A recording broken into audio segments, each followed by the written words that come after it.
বাংলাদেশে এই মুহূর্তে যে ঋণ সেটা $188.8 বিলিয়ন। মাথাপিছু অনেক ঋণ বাড়ছে। জি।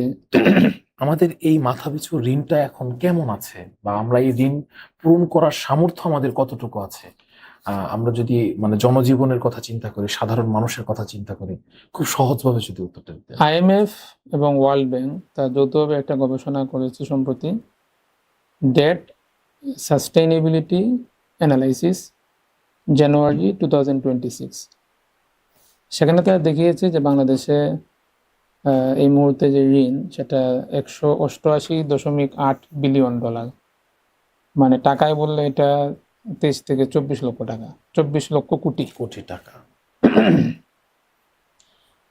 এই যে আপনার বিশাল একটা আমাদের ঋণের বোঝা, আমাদের ঋণ আদায়ের সক্ষমতা, তারা বলেছে যে এটা এখন আগে যা সক্ষমতা ছিল এখন সেটা আরো কমে এসেছে।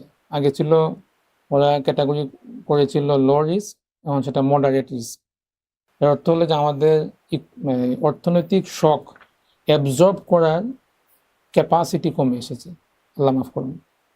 এটা আমাদের জন্য একটা চিন্তার একটা ব্যাপার। বাংলাদেশ এখন দক্ষিণ এশিয়ার সর্বোচ্চ খেলাপি ঋণের দেশ, 36.3% পর্যন্ত তা পৌঁছেছে। এখন ইসলামী ব্যাংকও এই সংকটেই পৌঁছেছে।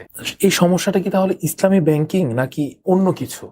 ইসলামী ব্যাংকও যেহেতু এই সমস্যার মধ্যেই পড়ে রয়েছে, ইসলামী ব্যাংকে কি আমাদের এই সমাধান আছে? মানে প্রথম হলো ইসলামী ব্যাংকিংও আপনার এই খেলাপি ঋণের এই সমস্যার মধ্যে পড়ে গিয়েছে, এটা সত্য। বেশ কয়েকটা ইসলামী ব্যাংক, কিন্তু এটা এই জন্য না যে সে ইসলামী, আচ্ছা। এবং এই জন্য যে এটা এন্টায়ার যে গভর্নেন্স ছিল সেটা ফেল করেছে, ইথিক্স ফেল করেছে, আমাদের মোরালিটি ফেল করেছে, যে কারণে এটা হয়েছে।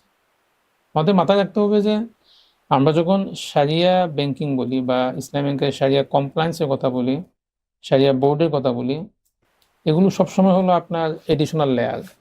ফার্স্ট লেয়ার হলো আপনার core ethics, core good governance. এগুলো না থাকলে ওই এডিশনাল লেয়ার কাজ করে না। তো এখান থেকে উত্তরণে একটাই উপায়, আমাদের গুড গভর্নেন্স, সুশাসন বাড়াতে হবে। তাহলে আপনার শরিয়াটা অনেক বেশি তখন ভালোভাবে কাজ করবে তখন।